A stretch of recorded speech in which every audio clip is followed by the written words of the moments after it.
The important things in life. A philosophy professor stood before his class with some items on the table in front of him.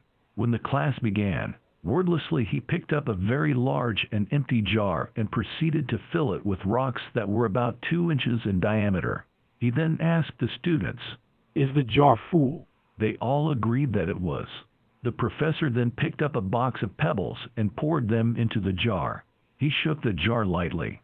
The pebbles, of course, fell in between the open areas between the rocks.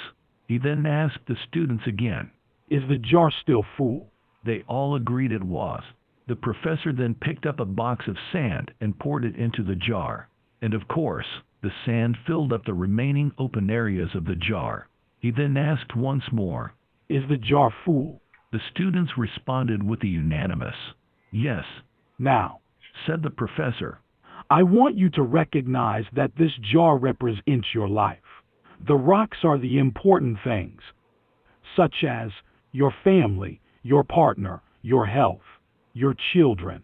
They are the things that if everything else was lost and only they remained, your life would still be full. The pebbles are the other things that matter, like your job, your house, your car. The sand is everything else, the small stuff.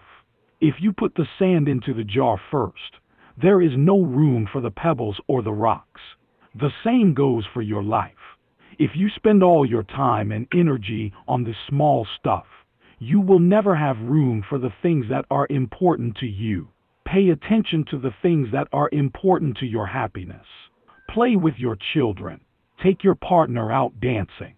There will always be time to go to work, clean the house, host a dinner party, or fix the sink.